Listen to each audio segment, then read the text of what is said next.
Evening, Amla. How are you? I'm doing well. How are you doing? Thanks for asking. I'm doing great. It's honor to have you on this live interactive session.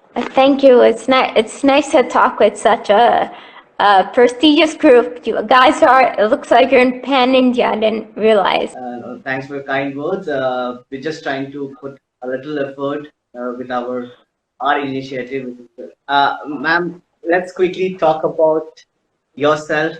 It's an honor that we are having interaction with you. You are a great motivational speaker. You do a lot of disability awareness advocacy sessions. We are honored to have you on this session and to learn something from you, to get motivated from you, to get inspired from you. Right. Uh, I have a first question that is the first thing that is coming in my mind. Who is your biggest inspiration?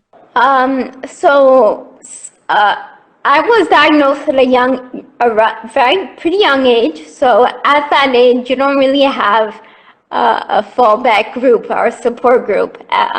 So since time I was diagnosed, which was at 10, that person steadfastly has been my mom. She hasn't she's been she's kind of wearing a lot of hats for me. She's wearing a cheerleading hat. She's wearing a friend hat. She's wearing a mother hat. She's wearing a guidance hat. I think at a certain age, you can't be pushed anymore. You have to start making your own decisions. But I think the continuous support that she's given me is not only my motivation, but it's also my inspiration on a day-to-day basis. Yeah, that's really true. I think our mom are always our support pillar in whatever situation we are. She's always there to help us, to guide us, and I have a quick question for you because we are from the community where a lot of us has gone through accident, surgery, and has to gone trauma, and at times it's very difficult. So, what do you suggest? What is the source of inspiration or motivation factor that helped you to overcome that situation? Well, let me first tell you that one of the etiologies for ataxia is a traumatic fall, and of course I don't have this etiology. But when you have an accident, when your abilities are shortened in some way, it definitely takes a toll. But I think going back, and in your case, getting back on the bike, I think that propels motivation. So, for example, I go horseback riding. I've fallen off the horse a couple of times, but each time I fall, I get back on the horse. And that kind of reinstills my confidence. If I fall and I say, oh, poor me, and I just go home and rest, I'll kind of be accepting defeat. So by going back on the horse, or in your case, getting back on the motorcycle, shows that, okay, I'm still in control. And I won't be defeated, basically, until I won't be defeated. True. Until and unless you accept the defeat, nobody else can defeat you. Very well said.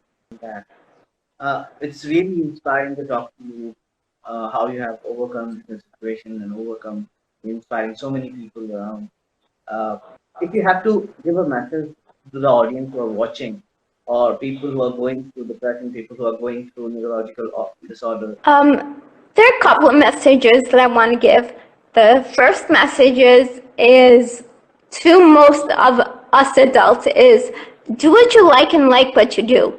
If you're forced to go to your job, or if you're forced to do something you don't like, you're blocking yourself from reaching your fullest potential, and you're not going to be able to perform as good as you would if you did something you liked. That's one message that I will give the general public. For people with handicaps or impairments, the message that I would give is don't let anyone ever tell you what you're worth. This is a struggle that I personally have gone through, because when you have a limitation, the first thing you're done is given a label, right?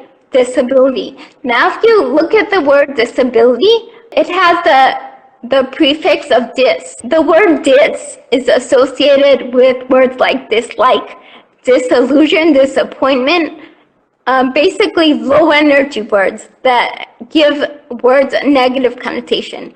So giving someone a label of disability is very negative and disrespectful to that person. You're telling them they're somehow less, right? Which is it's not helpful at all for someone in our situations.